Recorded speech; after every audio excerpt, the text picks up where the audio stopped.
Hello, gentlemen and ladies as well, but not necessarily in that order. This is the Day 9 Daily. It's the 275th Day 9 Daily.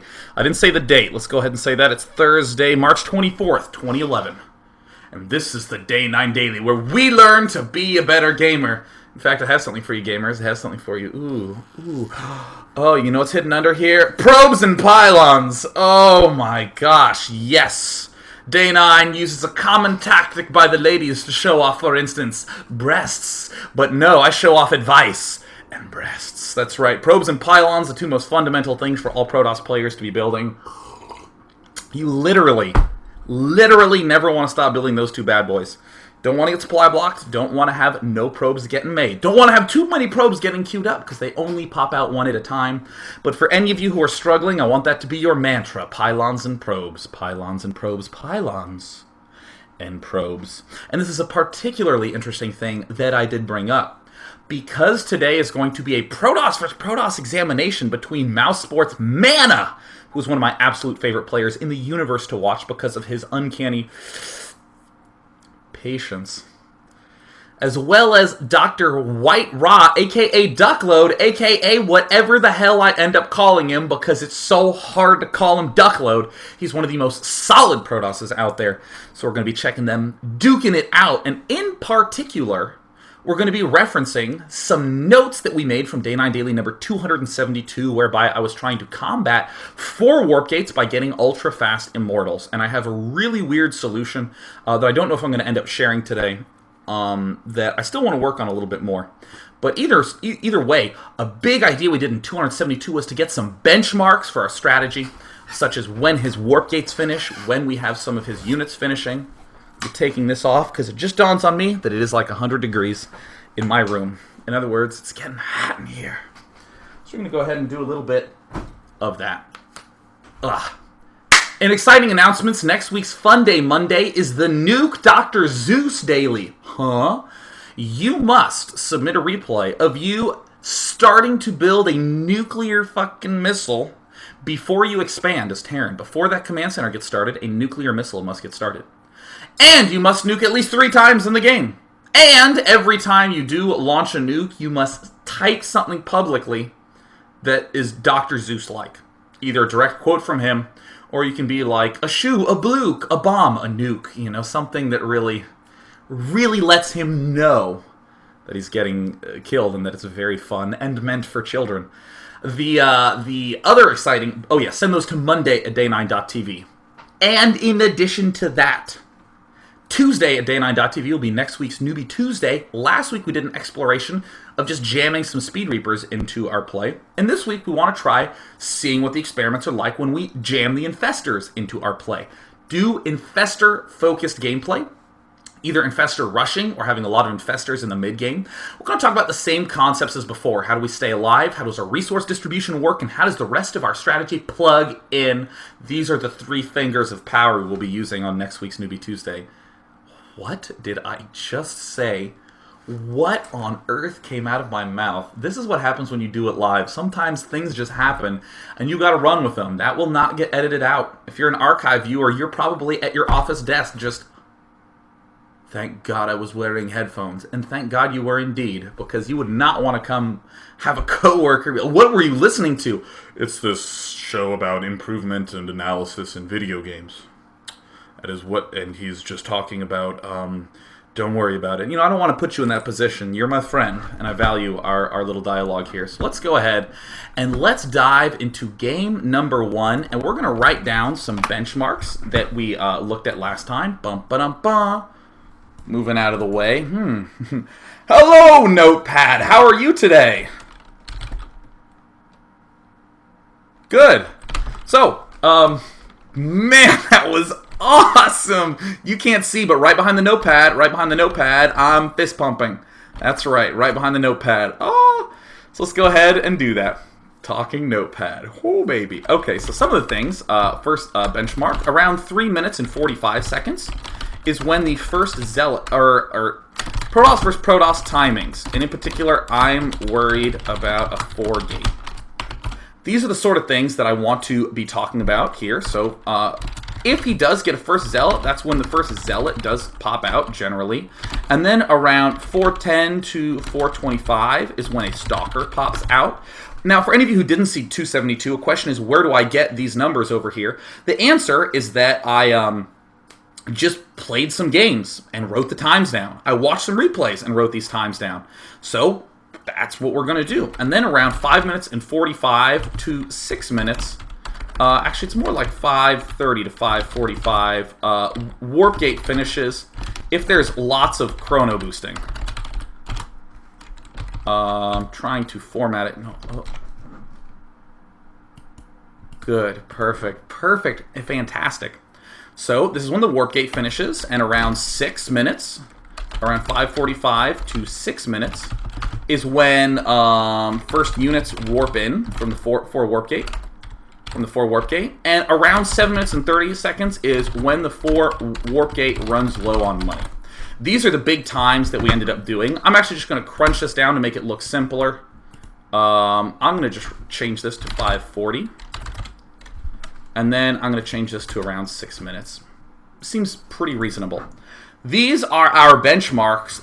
These are the benchmarks, Vanna White style. See these guys right here? Those are your benchmarks. We're going to be referring back to this Word document, this Notepad document, incessantly. So we have game 1 loaded up. It's already advanced a little bit farther forward.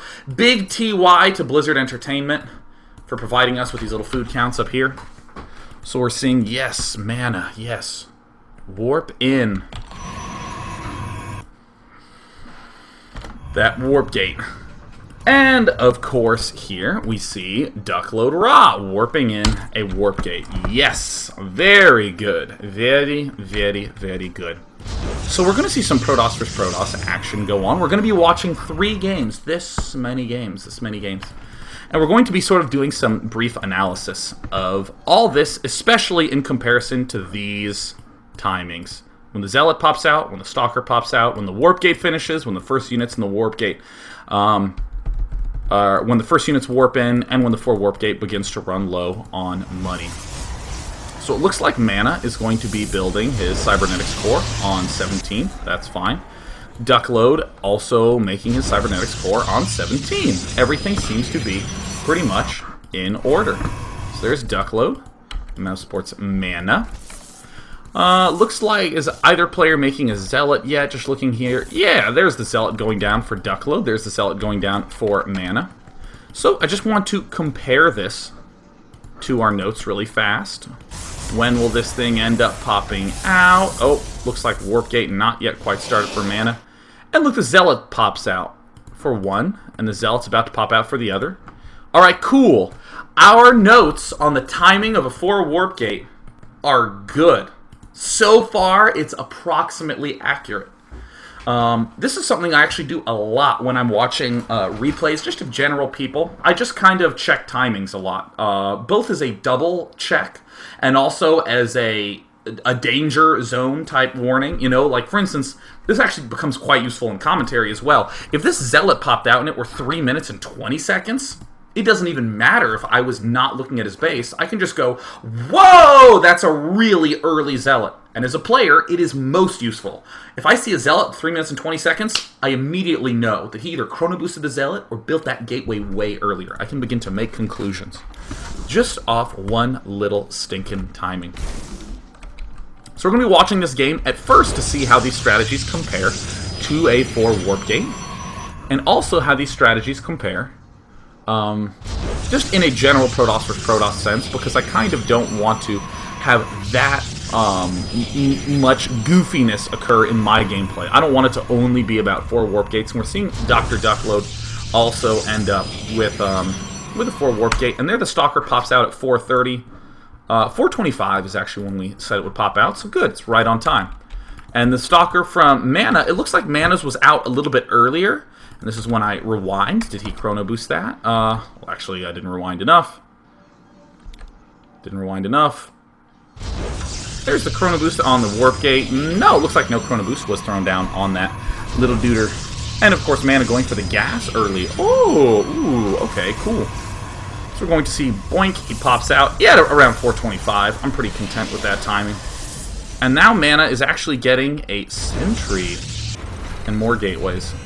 But DuckLoad going for the ever so common 4 Warp Gate build. What else do we note in our timings? Warp Gate finishes at 5 minutes and 40 seconds. It looks like, ooh, probably going to be finishing a little bit earlier than that. Wow, looks like I might need to adjust my timings a little bit. As Dr. DuckLoad is being pretty consistent about chrono boosting, but he won't quite be able to chrono boost that last little bit.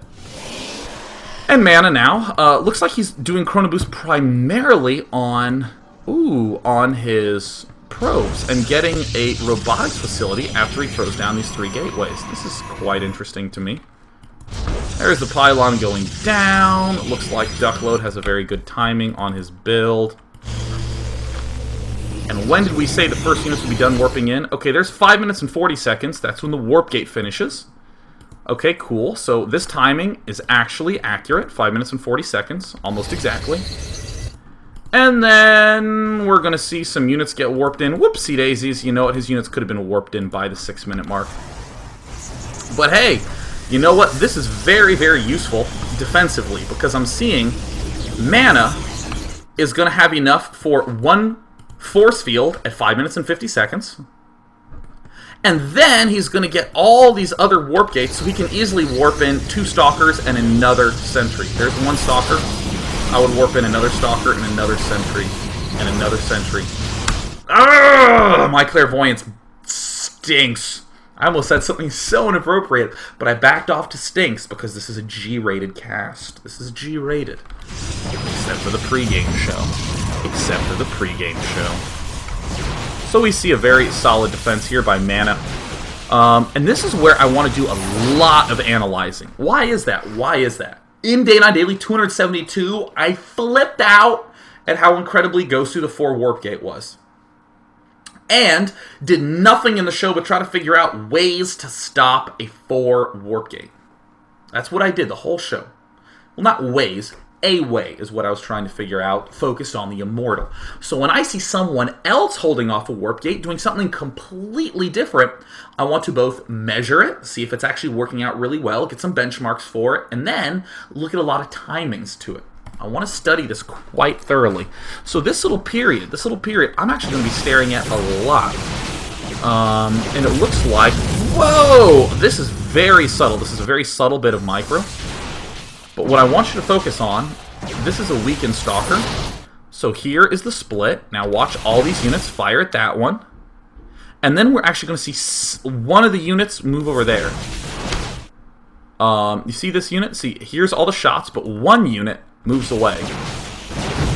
There is a little bit of splitting going on in terms of the firing. That's actually really important to do. Because, like, for instance, let's say it takes 9 shots to kill something, and you have 4 units. It's so easy to go, all 4 of you shoot. Okay, that's 4 of the 9. All 4 of you shoot. Okay, that's 8 of the 9 shots. All 4 of you shoot. And then it's overkill, Magic the Gathering style. You do not want to do 12 shots to something that only takes 9 shots to kill off. And by the way, the whole group of people who play Dungeons & Dragons at my house, they just got in, as you can hear by the rattling and clacking. And I think today they're going to be watching Disney movies.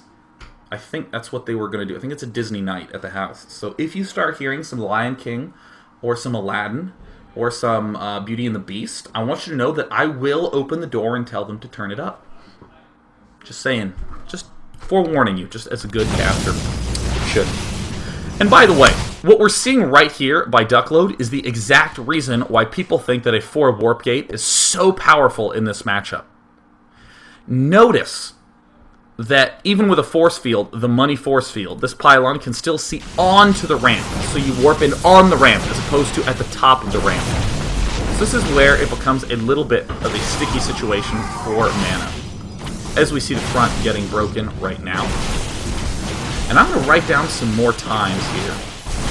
Write down just a couple more times going into later periods. It looks like an Immortal popping out right now. DuckLoad's still warping in more units. Mana has not yet continued to warp in here. Really needs to.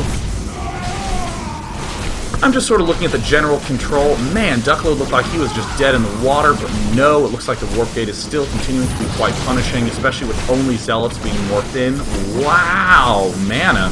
I actually thought Mana had that locked down, but apparently I was super wrong. The Immortal, one of my favorite units in the whole game, along with the Zealot. Gosh, I love Immortals. Now let me begin getting some timings. I was actually just watching this to kind of just be amazed that DuckLoad is able to continue to pierce in there so strongly. What I'm going to do is I'm actually going to sneak my overlay bar back a little bit. I'm going to sneak it back, and we're going to return back to Our Lady of the 5-minute mark. We're going to speed things up just a pinch. And here's the first timing I want to note. This is the first timing I want to think about. When did things really get scary for mana? When those 4 Zealots warped in there. So this is another timing I want to write down for myself. So, hey, look, the first set of units warped in right at the 6-minute mark. First units warp in with the warp gate. That's almost always going to be 4 Stalkers, like almost always. So what will my opponent have? He will have something, you know what, hell, let's write it down. Hello again, Notepad. All right, we'll write it down again. All right, so let's do star. Let's put a star here. No, let's off-center it so it's more important, so we can notice it a little bit better. This is when he'll probably have 5 to 6 Stalkers. 5 to 6 Stalkers plus 1 Zealot. This is generally what you end up seeing because there were 1 or 2 Stalkers beforehand, and plus 4 gives you 5 to 6. And there was 1 Zealot beforehand. Good, thank you, Notepad. So we're going to see, it looks like DuckLoad ends up having 5 Stalkers and 2 Zealots. Okay, so we ended up making a little bit of a Zealot earlier. And my question is, when do all of those Zealots end up warping in onto the ramp? There's the force field.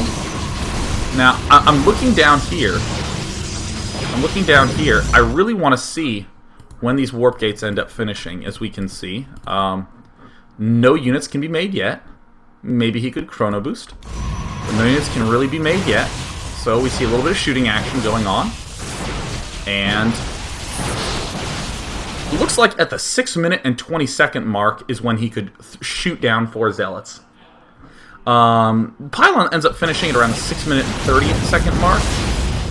So I'm just going to go ahead and split the difference. So I'm just going to say 6 minutes and 25 seconds are when 4 Zealots warp onto ramp. So if for instance we make it to the 7-minute mark and there's really no Zealots in our base, we're in great shape. We are looking quite fantastic. Now another thing I'm going to end up doing, I want to do one more check, one last check. I want to see 7:30. That's when the 4 warp gate runs low on money. I'm just going to hold my mouse over these warp gates. Let's look at the money. Boink. Red, yep, the 7-minute mark can do almost 1 full warp in. Yep, can warp in 1 more unit, but is not. Yep, and there it is.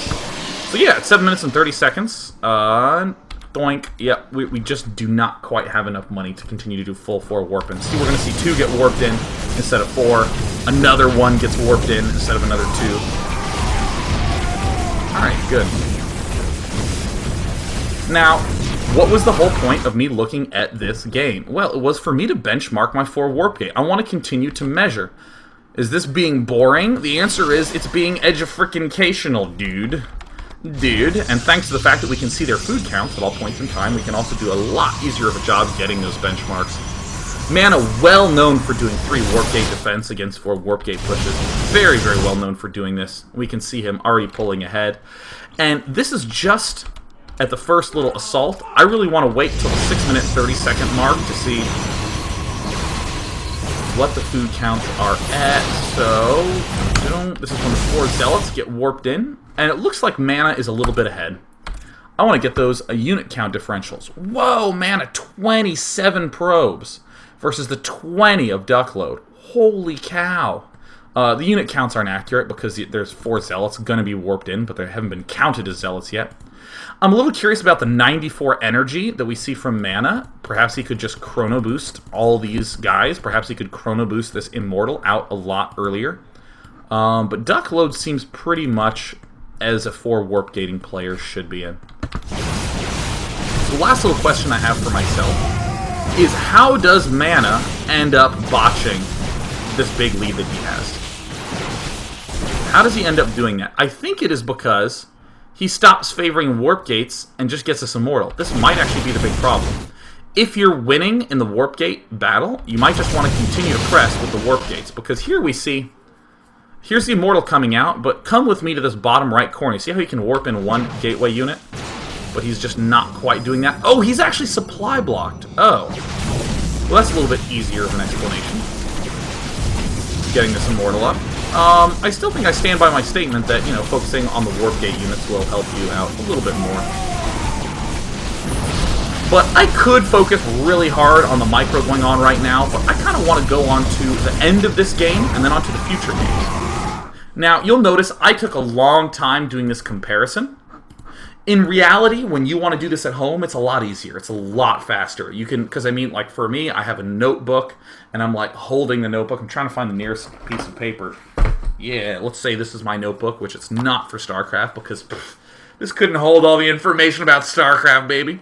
But I would just sort of look and be like, oh, yeah, 4 minutes. Just set it back down in my lap. And 6 minutes, that happens. Okay, good.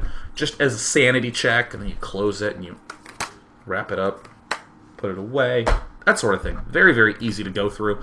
But you'll notice we hit a key revelation. Oh, this one. 625 is when 4 Zealots warp onto the ramp. That's when it's scary time. Because, again, if there's no pylon anywhere near my ramp, and we're at 6 minutes and 25 seconds, I can kind of say to myself, I guess I can do a just sentry defense because there's nothing going to be warped up anytime soon, and he only has 2 more production cycles till he's dead broke. And start to begin to make some conclusions. All sorts of stuff that we can know without having any vision of our opponent whatsoever.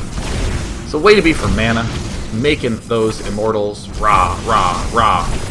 Blocking himself in, doing a little bit of micromanagement, trying to keep the Immortal alive. Great. And this is always the point in time where we can very, very sharply realize the efficiency of defending a 4 warp gate.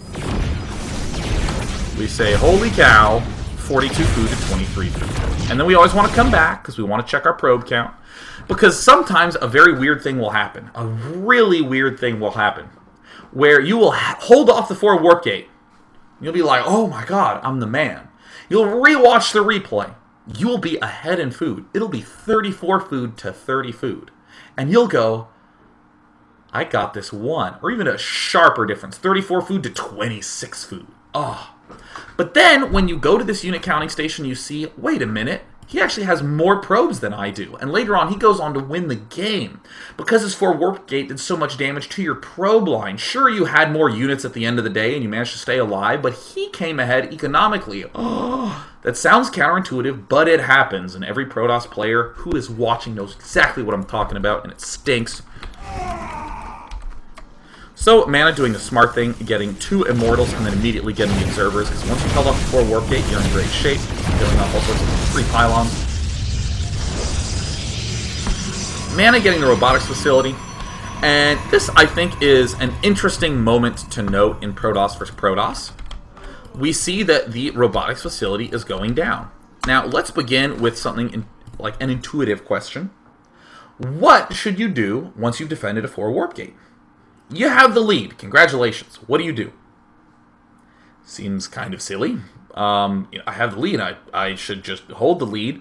But this is where I think the most tragic set of decision-making happens among players, where they have the lead and they're like, yes! And then they lose because they make poor decisions. This is an intuitive decision. I already have a robo facility, so why not get big units out of that robo facility? Yes! And it looks like DuckLoad also getting a robo facility of his own, but there's always a couple of dangers. You never want to forget about the dangers of the certain units that you get. When you get Colossi, this means immediately that you have to be playing a little bit more passively, so your opponent can take an expansion a little bit more easily. This move by Mana, I love getting an expansion and getting a robotics bay. Why would I love that decision? Why is it the case that I love that decision?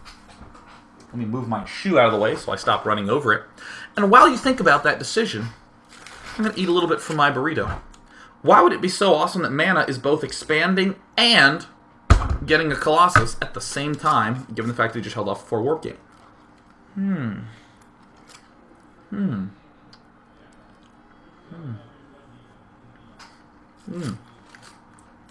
my god, that's good. That's great.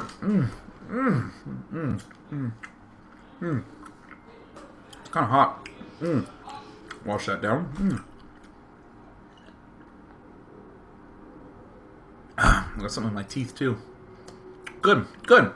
The reason I like that so much is the instant an attack fails horrifically, what does it mean for the opponent? It means your opponent cannot put pressure on you or kill you right now. After you hold off his huge attempt to kill you, he probably cannot kill you right now. A lot of people conclude a little bit too much, right? They say, after I've killed off his attack, he has nothing, so I should attack. This is when he's weakest. Not necessarily. A lot of times when someone fails an attack, they will almost always have an amazing defense set up. Like the Terran player who throws a bunch of Marines and Marauders at you, dies, and then when you get to his base, he has 2 bunkers done already. You don't want to try to kill someone, or you don't necessarily want to try to kill someone right when their attack fails. But guaranteed, right when their gigantic attempt to kill you fails, they can't kill you right then and there. So teching up hard or taking an expansion, both of these are good. So I love that Mana's doing both, because in a sense he's saying, yeah, you can't kill this, and it doesn't matter that I'm going Colossi without making any more units, because you don't have any units. So, as we see, DuckLoad is going to be trying to slam out a ton of Colossi, and Mana's just saying, yeah, well, I'm going to start Colossi production earlier. And Mana has a great little mixture of units. So if Mana had not expanded and just gone straight for Colossi, I'd have a little bit of an issue, because DuckLoad could respond by expanding. If Mana expanded and then continued to go Zealot, Stalker, Immortal, I would like that a little bit more. I think I might like it the most that he's doing both of these. I personally prefer the Zealot, Stalker, Immortal, but then I add on a bunch of gateways. Yeah! And I get Zealots with leg speed because I love them. Yeah! But we're seeing Mana just do a very, very standard, I'm going to grab the lead, and I'm going to continue to maintain the lead. Perfect timing on that transfer. See, not another Colossus coming out quite yet for Mana. DuckLoad somehow managing to sneak a probe in there. Looks like Mana spots it. Ooh, this is a cool little overlay. Vision Mana. But I think we can clearly see that Mana is in the lead, right? And he is maintaining the lead in a very explicit way. Look at this. 1 Colossus, 1 Colossus. And then we wait a little bit longer, and then, 2 Colossus, 1 Colossus. Very, very explicit, clear, obvious lead. And DuckLoad taking his expansion, but is way behind. Mana, who managed to defend the 4 Warp Gate, took an expansion, and did a major tech play at the same time. It doesn't have to necessarily be Colossus. The fact that it is Colossus makes the educational lessons a lot clearer, because again, 2 Colossus, 1 Colossus. I can just compare the numbers and say, ta-da! But you don't have to do the Colossus tech if you're in Mana's position. You can expand and then get Blink. You can expand and then get Void Rays. You can expand and get a bunch of gateways. You can expand and do another Shazam thing. You can do some extra Shabazz. And now we see Mana just keeping his lead. GG!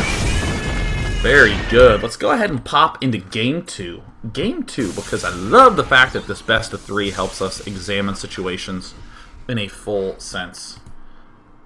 Did I say best of 2? I think I meant best of 3. If I did say best of 2, apologies.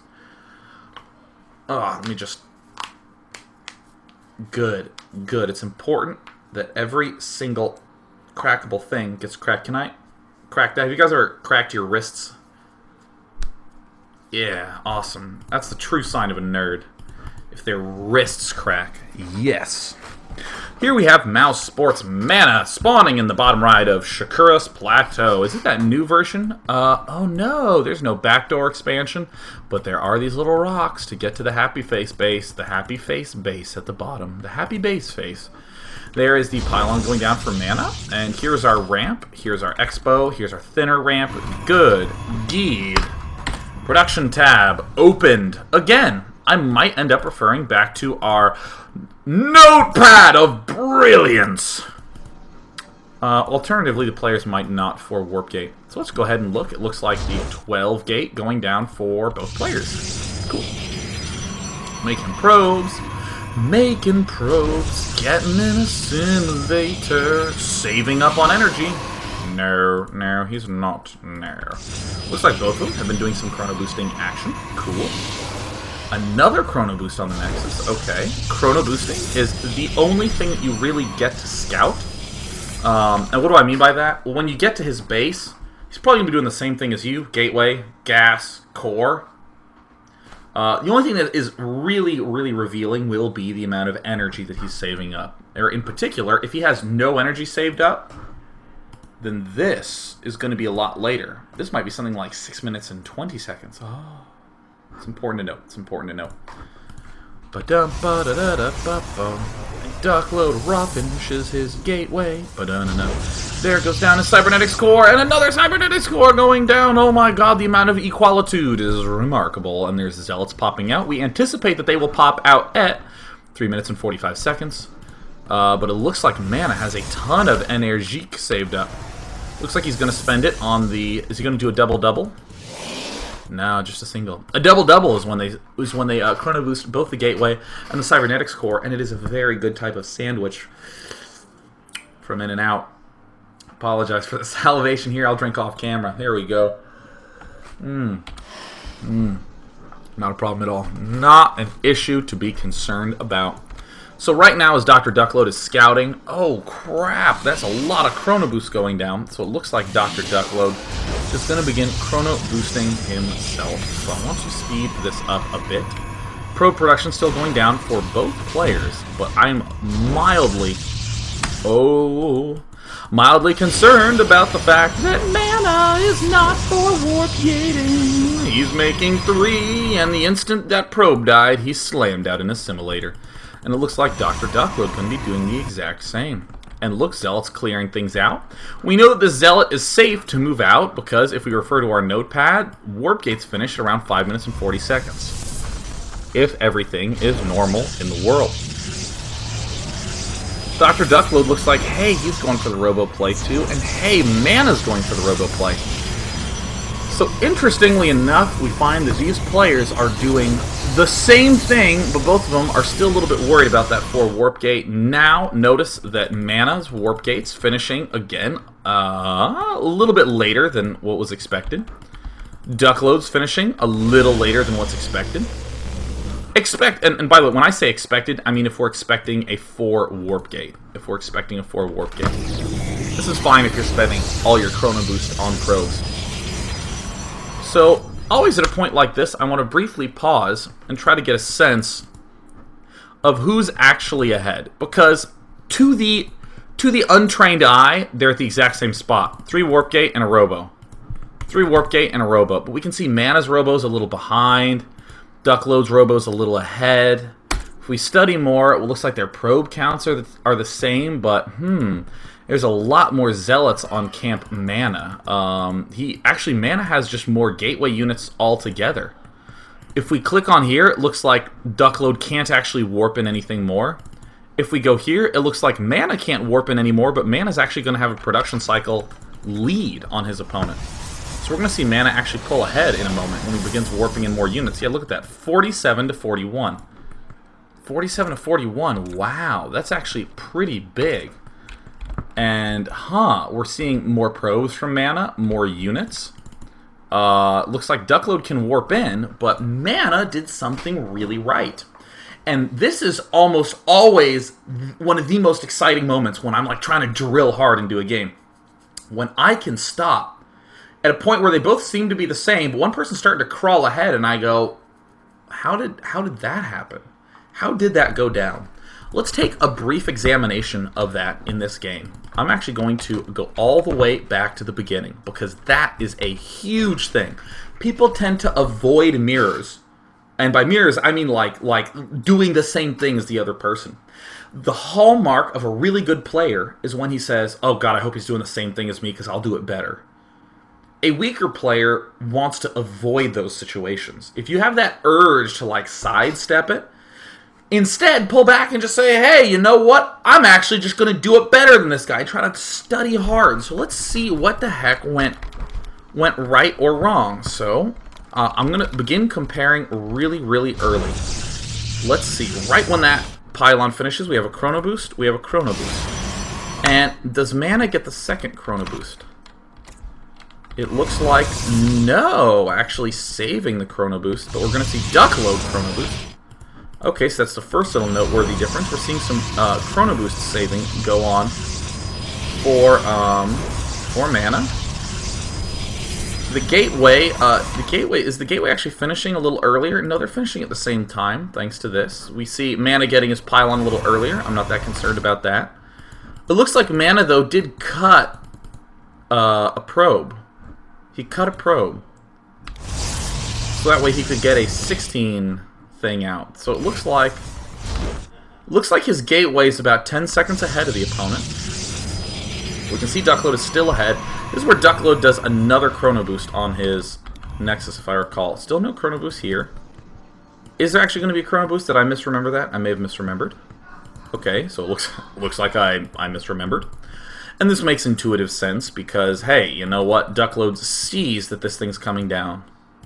See the Warp Gate finishing earlier for Mana. Been almost constant probe production, except he didn't make that 17th probe. He didn't make the 17th probe. So there's one Zealot. There's one Zealot. Looks like DuckLoad going to be doing both. There's the Chrono Boost. I'm still trying to study this very, very closely because, you know, if we go to the unit station, everything's the same except DuckLoad's ahead because, you know what, DuckLoad got those earlier Chrono Boosts on the probes. Mana did not get the earlier Chrono Boost. So right now there's only really been one significant difference. One significant difference. And is that Chrono... looks like DuckLoad not spending Chrono Boost on his Stalker. How did Mana get ahead? How did Mana get ahead? Still studying. Still studying. DuckLoad appears to even get his additional stuff earlier. He's getting his second gateway earlier. We see that first Stalker popping out. Look at this. Mana is actually... Don't crash on me, computer. Don't crash. Don't crash. Woo! Woo, baby, that was close. Woo! Woo! Mana's actually supply blocked. Okay, now, this is actually crazy. When I watched this game the first time, I was just sort of casually comparing to Notepad, right? But I didn't pick up on all this stuff that was happening beforehand. Mana looks like he should, on paper, be falling way behind. In the unit station, we see he's behind on probes. We see that DuckLoad technically behind on Stalkers, but his is about to pop out, as we see there. And Mana's supply blocked. What in the hell? And the second gateway is going up earlier for DuckLoad. Second gateway and second refinery. I would put the favor in the Mana camp. But it looks like, and there is the Chrono Boost again on the Cybernetics core. We see, wow, DuckLoad running a little low on the energy on the Chrono Boost. But hey, it looks like these two gateways started earlier, and no, wow, DuckLoad is really going to beat Mana in that production front. Trying to continue to bounce back and forth. Where did DuckLoad end up slipping? Constantly checking my units, okay. We see Mana still a little bit ahead. Popping guys into there. Popping guys into the gas. Getting a pylon. Now they're even. But DuckLoad's actually going to have one extra unit.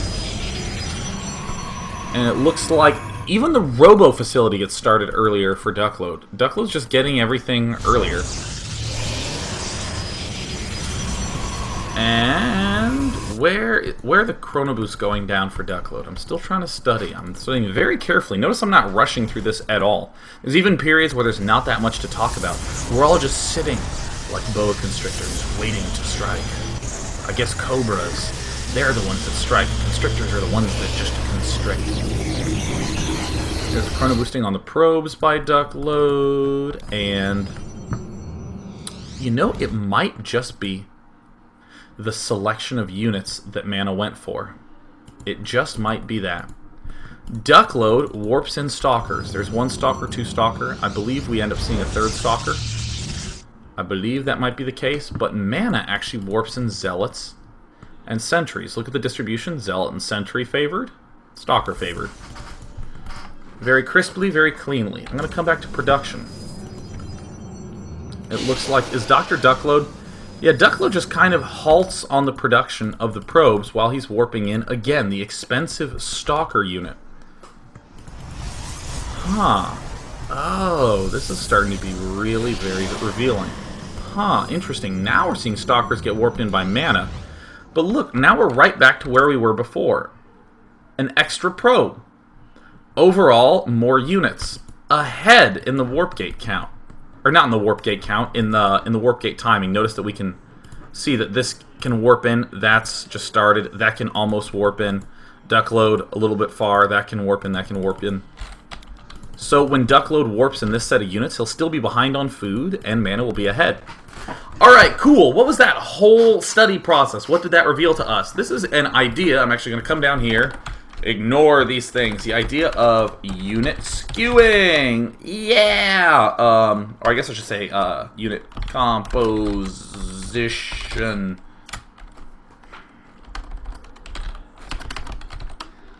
Ah. There we go. Unit composition skewing, which is the idea, is that let's say you want to go for something obvious like 50% Zealot, 50% Stalker, and you want 5 gateways. Actually, you know, let's do an even stronger example, 50% Sentry and 50% Zealot, and you want 6 gateways. Now, what a lot of people do is that in terms of warping in, they'll be like, alright, I'm going to get 1 Zealot and 1 Sentry, and then they might add a gateway, gateway, and then there'll be another 1 Zealot, another Sentry. Let's do 2 Sentries, because we added a gateway, didn't we? And then they'll be like, alright, add another gateway. I should say add a gateway. And then they'll be like, alright, 2 Zealot, 2 Sentry, add a gateway. You know, and they basically do an even mix, because they say this is eventually what I want.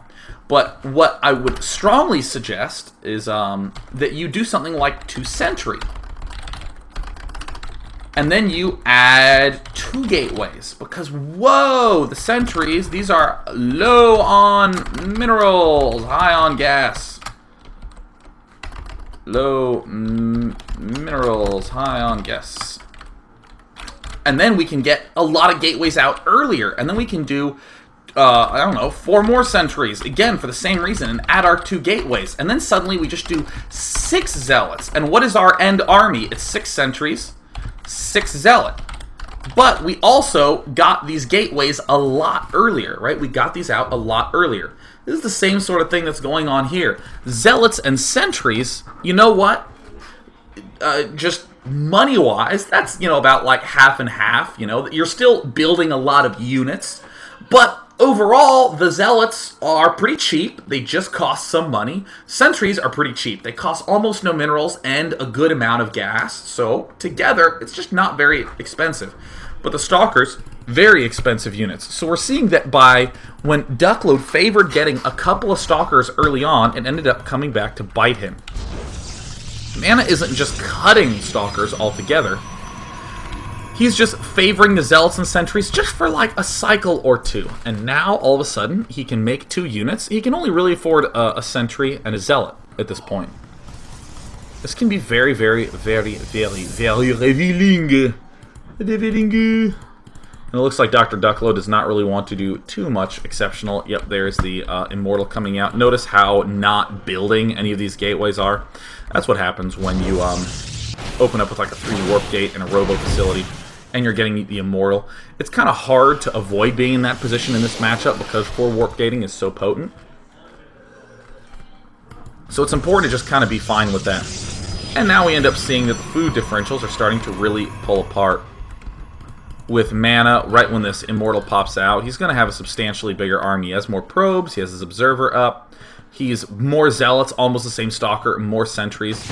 Uh-oh, a little bit of an engagement. Yeah, the power of force fields! Mana the man. Mana the frickin' man.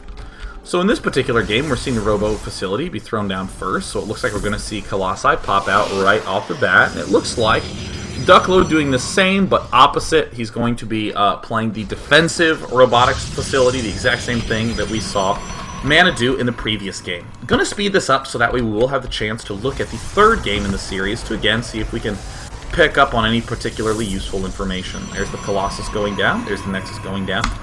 I just want to state one more thing that I think is super important.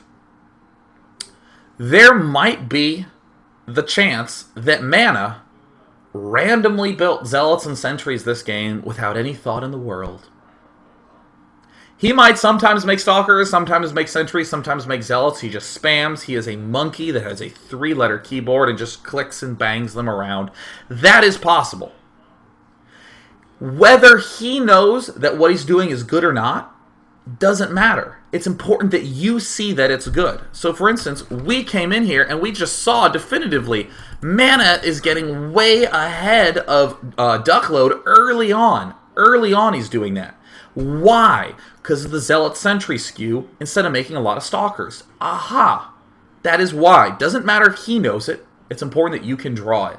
And the reason I make that big distinction is that there's a lot of players who do stuff but don't know why they do the stuff and actually can't articulate it properly and will say things opposite, right? They'll even have bad advice or, again, random advice. And it's important that you can draw this sort of stuff out on your own.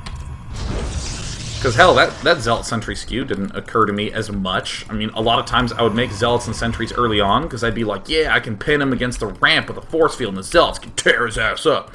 But suddenly I'm starting to see, oh yeah, that's obvious. Why did that not occur to you? Well, because I just never took the time to sit down and look. So now we're starting to see Dr. DuckLoad get ahead in the Colossus battle count. He has his first Colossus out. We see Mana has that first Colossus out. Is that actually the first Colossus? That is. So it actually looks like, in terms of units, we're seeing that Mana is going to be getting a little bit ahead in the Colossus count. See, we're going to see him pop out in the production. Yep. Yerp, derp, derp. Yerpy, derpy, derp. So it might not matter as much. This is actually an interesting situation that Mana finds himself in, because Mana essentially was behind on the Expo battle, but is just devoting all his resources and Chrono Boost to really catching up on the Colossus. So as a result, he was able to pop ahead. DuckLoad spent a lot of energy getting this expansion early, so he couldn't actually devote as many resources to rushing up on the Colossus front, so he's going to use his superior resource to double it up. Doubling it up. So right now, I would call this game pretty even. And it's important not to fall into this trap to say, oh, DuckLoad, he got his expansion earlier than Mana did. That getting an expansion earlier could cause you to be ahead, but you need to look at a game of StarCraft like a state function. What's happening right now? Where are you right now? Where you are right now does not, or what happened 2 minutes ago does not matter. Right now matters. Now matters. So right now, it looks like Mana is a little bit behind. Will he get ahead? Well, with the second Robo coming out, I don't know. Mana could have expanded earlier, could have expanded later. Doesn't matter. You want to pretend that you have just entered the room and have no idea what happened before this point in time and analyze it from right now. Also, very important for you to do on your own games. Because it's so easy to be watching a game and be like, oh god, but I killed this whole attack earlier. Oh, I killed this whole attack. How am I losing? I killed this whole attack at the start. And you kind of forget the fact that you just need to look and be like, oh yeah, I'm actually just behind. Even though I won that attack, I was behind right then and there. And later on in the game, I was behind right then and there. I want to look at this unit distribution here, because both of them are, again, doing approximately the same thing. We have a couple more Colossi out for Mana. We have more Zealots. We have, a couple more Sentries. Cool. We have a lot fewer probes. Why would this attack make sense for Mana? And again, assume that Mana has complete vision of everything on the map. Why would this make sense? Well, he has more Colossi right now. In the unit counting station, we see that he has 3. He's about to be on 4. He has more Colossi right now. So maybe he can pull off an early push and try to break the opponent. If he doesn't, then he will lose to the bigger eventual Colossus numbers of Dr. DuckLoad. But in all honesty, it's looking pretty slim for Mana. Were I Mana, I probably would, again, were I a person who had complete vision of the map, I would probably fall back and expand if I were in Mana's position. Some pretty good force fields. Mana trying to split up a little bit. Looks like, oh no, the Immortal got onto the left flank. That's actually gigantic. That can ruin a lot of people's days. Good spreading out there. Mana, how on earth are you doing that good in that battle? And continuing to advance forward, has to be a little bit careful with that Colossus Micro, but it looks like you will kill off 1, 2, and at this point, you can just, like, basically run away. It looks like Mana is going to be staying, trying to fight the good fight, but there's nothing wrong with running away if you have 2 Robos, you know. It's kind of one of those things like, I'm ahead 2 Colossi right now, I'm going to pull back, and when I engage again, I'll be ahead 2 Colossi, because I saved those 2. It's like a unit saved is a unit earned, said the wise man. That was just some phenomenal battle control by Mana. I can't actually delve into that right now because I have the tragic fate of having one more game that I want to watch. Peter. Advancing farther and farther forward in the gameplay. It looks like Dr. DuckLoad scouting the bottom left. And by scouting, I mean expanding. Durr. Whoops. You didn't hear me make that slip up. You just didn't hear that. Yeah, Mana is just sort of slowly falling behind because DuckLoad just set himself up better and had that huge probe lead. I mean, right now we've seen Mana catch up, but he was 10 probes behind beforehand. And now, having the earlier 2 robotics facilities, we can see that Mana cannot engage unless he is in the mood to get demolerated. Obliterished. Defenestrated. What a beautiful word. I think DuckLoad clearly has an advantage here, as he is at 5 Colossi. Versus 5 Colossi? Wait, really? No, wow, they're both at 5. That's actually quite interesting. I would still put the favor into the hand of the DuckLoad. In the unit counting station, we do see it looks like more units overall for the Duck. Pour le Duc. Still Chrono Boostage away, more Colossi popping out, yada yada yada. I want to go on to Game 3, but I don't want to rob you of knowing the results. Dr. DuckLoad still looking to be quite ahead. Looks like they're producing the same thing. We got the armor coming down. There's the +1. Come on, end the game. It looks like they're moving out. And then a giant War of the Worlds battle occurs, and DuckLoad comes out way on top. Wow, what great analysis. Mana does the Colossus Wars. And now we're going to go on to Game 3. Good stuff. So, in Game 1, we got the chance to see 2 different builds, and in particular, got to compare them to what happened in Day 9 Daily 272, where we got all these 4 Warp Gate timings and got to learn how Mana was able to hold off a 4 Warp Gate, and most interestingly, how he responded. In Game 2, we took quite a long time to analyze why was Mana so far ahead in food at that point in time. That's what we ended up doing. And then we sort of consider the idea of, hey, you know what, we can just battle our opponent doing the exact same thing and just try to do it better.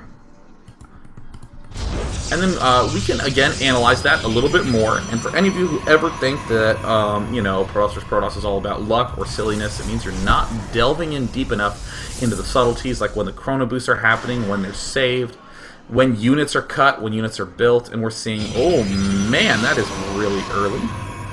Yep, because notice that, hey, I just looked at my little table of timings, and it looks like no Chrono Boost at all, and an 11 gateway. And there is a probe finally going down, so constant probe production, but not Chrono Boosted. Again, something that you can end up missing. Our players are tied 1-1. Going to speed it up just a pinch. We're at 53 minutes long into this daily. Would like to wrap it up before an hour. And there's, alright, the gas going down. Mana is doing, again, it looks like a 16 Cybernetics core. Cool stuff, cool stuff. Dr. DuckLoad doing a 17 Cybernetics core, and man, that is pretty amazing to me that he can actually be 12 seconds ahead on that Cyber Core timing. Man, just saving up that energy like crazy. Is he even getting a Zealot? Yeah, but super freaking late. Holy crap, he gets that late. Holy dude, man. Frickin' dude. Man, Mana is being aggressive about getting that warp gate up earlier. Is he going to be 4 warp gating? It looks like he is at the very least 3 warp gating. And there's the 4th gate. And Mana's forgetting a Chrono Boost. Oh, and there he finally gets it down. And wow, look at how far ahead Mana is in the warp gate front. My goodness. And now it's DuckLoad's turn to try to play on the defensive. So, hey, wow, this is a lot earlier than our other timing. And there's the warp gate starting to warp in. And if we refer to our little cheat sheet, it looks like... Oh, I'm going to remove this part. Get out of the way, get out of the way. At 5:40 is when our warp gate's finished, and at 6 minutes is when the first units warp in. It looks like we're getting a little bit accelerated. Here are the units warping in. Yeah, it looks like a full 15-20 seconds earlier. And again, DuckLoad doing kind of the same thing that Mana did in the first game. So definitely losing one unit. Wow, looks like DuckLoad looking a little bit more confident. The Sentry now popping out, and Robo Facility actually coming out a lot later for DuckLoad than it did in the game with Mana. But Mana's might try to be really aggressive here. Is he just going to expand? Huh. This is kind of an interesting decision that I can only give a cursory analysis of because I have to do Q&A, like, right now. But anytime you're... You know, you have a failed for warp gate and he's ahead in tech or something like that. There's nothing wrong with doing expanding and then lots of warp gate units. Warp gate units are really, really stupidly strong. Just very, very strong units. So there's absolutely nothing wrong with just warp gate uniting it up and relying on having better macro and better positioning. What we're actually going to see is that DuckLoad goes for the Robotics Bay, but in going for the Colossus, he's going to start falling really far behind in the unit count. I mean, look right now, we see that there are for Mana, we see that there are 2 Zealots, 7 Stalkers, 2 Sentries. And look, basically the exact opposite for DuckLoad. 7 Zealots, 4 Stalkers, 2 Sentries. Right now there's 2 more Warp Gate units out for DuckLoad. And there's his Colossus coming. And if we look down and camp Mana, looks like he's warping in more and more and more units. And right when this Colossus pops out, and in fact when the second Colossus ends up getting constructed, build the second Colossus, DuckLoad, and there it is. Come with me to the unit counting station. Whoa, look at this. We have 14, 16 gateway units, and then here we have also 16 gateway units, but Mana's going to be able to get another set of warp-ins. Obviously, Mana sacked a lot of economy to get the 4 warp gates to pop out as fast as he did. So in my eyes, it's pretty impressive that Mana, with his battered economy and failed warp gate, can still just sort of expand and churn out warp gate units and close his eyes and hope for the best. And the best turns out to be not that bad at all. I really think that DuckLoad is going to end up winning this battle overall. But the player Adele Scott does a lot of not for warp gate expands, just a lot of well-focused early expands with lots of warp gate units. And he can hold this sort of junk off without too much of a big problem. He has so many more warp gate units. This was quite close. This was quite a close battle. I mean, even though it looks like DuckLoad has a lot of units, I mean, having one about to die Colossus, I mean, if that thing had died, it would have been a totally different story.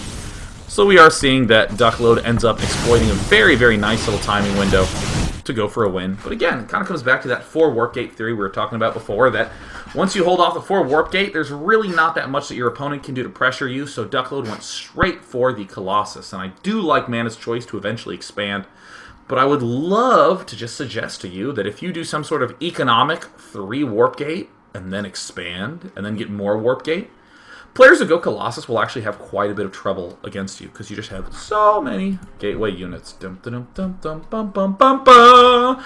Ask questions now, ladies and gentlemen. Ask those questions.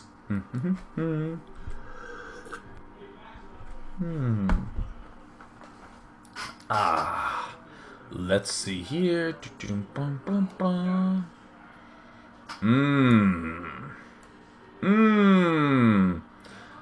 Toxigenate says, on the first game, would a force field before the retreat from the Warping and Zealots on the ramp reduce the chance of the front being broken? I'm not sure I understand that sentence. Force field before the retreat.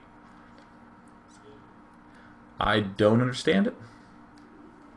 I can't parse it. My brain cannot wrap around that, possibly. So let's see here. Let's take Steliocontos. Says, Dear Day 9, in a lot of PvPs I've played where both players open with a robo build, the first player to expand generally loses because the aggressor will have 4 more zealots, which seems to tilt the tide until the 3+ Colossus count. And then it says, is it always bad? ... because he gets cut off. I don't necessarily know if that is... I guess the question is, how would you defend an expansion? So there's this really, really important idea, which is where if your opponent is doing X, and then you expand, and then you try to do X. In a sense, because he is... so you start doing the same thing, and then you expand. And he keeps doing on with X. And then when you try to do it, you're just behind him. So let me give a really simple example. You have 3 gates in a robo. He has 3 gates in a robo. You save up to 400 and you expand. And he just builds his Colossus right away. His Colossus den. When he has 2 Colossus, you necessarily have fewer Colossus. Period. Because you got the expansion first. So that's a real important consideration to make whenever someone is going for something, like he has a robo and he's going for Colossus. You can't be like, well, I'm going to expand and then I'm also going to go robo because I'll be behind. In game 1, Mana had his robo done first. So when Mana expanded and then went Colossus, he was actually a little bit ahead on the Colossus count of White Rot, which is exactly where he wanted to be. So what I would say is, for instance, if I have 3-gate robo and he has 3-gate robo and I expand... if he does something like goes Colossus, I actually think it would be wiser to get 2 more gateways and go 5 Warp Gate. And then maybe go for Blink, or maybe just go 5 Warp Gate plus Immortal, or maybe get another Warp Gate and a Forge, and go 4 Warp Gate plus Immortals plus upgrades. In a sense, instead of him doing X and you just trying to catch up, you just do something different. You just go off and do your own thing. Because then you can ask yourself, what are the weaknesses of a player going 1-base Colossus? The answer is, he has a lot fewer gateway units. And I don't even mean that, he has 3 warp gates worth of units. He has 1.5 to 2.5 gateways worth of units while he's making the Colossus. You just cannot hope to produce out of all those warp gates while going for the Colossus tech. So you can drown him in gateway units. Get a lot of Adele Scott games in PvP. It's really cool. One more question. The Alchemist 89 says, Dear Day 9, you talked about unit composition skewing, and I was curious if this technique opens you up to timing pushes and vulnerabilities. For instance, with stronger stalkers when you would have more zealots. Are there downsides to skewing that we should watch out for? Absolutely, absolutely. The reason I wanted to introduce the notion of composition skewing is so that you could do what you wanted to do a little bit better when thinking about trying to pull it off. Because a lot of times you won't notice that you're doing something wrong because, again, you're thinking, what mix of units do I want? And you just sort of divvy it up and it doesn't end up working out so well. You obviously have to, when you're skewing, account for potential dangers. So let me do the most famous composition skew in all of StarCraft 2. In Protoss vs. Zerg, Protoss like to do 5 Warp Gate pushes that have a lot of Stalkers, Zealots, and Sentries. Good. How do Protoss do this? Well, they go 3 Warp Gate, 1 Zealot, 5 Sentries, and then they expand. And then they get more Sentries as they add on Warp Gates 4 and 5, and then they begin getting Stalkers. You get all your Sentries first, and then you get all your Sentries second. You get all your Sentries first, and then you get all your Stalkers and Zealots second. Very, very, very famous skew to do. Sure, this opens you up to vulnerabilities, like if he does a whole bunch of early Roach aggression, you don't really have the Stalkers there to deal with it, so maybe you need to build a Forge, and then get a +1 upgrade while that's happening, and in case you see Roaches, you can begin slamming down a bunch of cannons. Or you could just suddenly begin getting a lot of Stalkers if you see a Roach push and say, yeah, you know what, I'll have to do my timing push later on. I did all this unit composition skewing so I could have a really fast 5 Warp Gate push, but if he's going to kill me now, I'll just stay alive and do a little bit later of one. And that's fine because Staying alive is the most important thing in StarCraft 2. So I would strongly recommend you think about the overall mix you want to go for and see the best ways to sort of skew things about. And of course, always look for your vulnerabilities and try to account for them. Try to do everything you can to not break away from these creative ideas. Stick with them and see if you can do creative solutions. Instead of just being like, I played 2 games and I went sentries and I died, so I guess I just can't do that anymore. Get creative. Try to get creative with your creativity. That's going to wrap up the daily. I'm going to go prepare a presentation. Putting up an overlay. And now I'm ending the daily. Ending the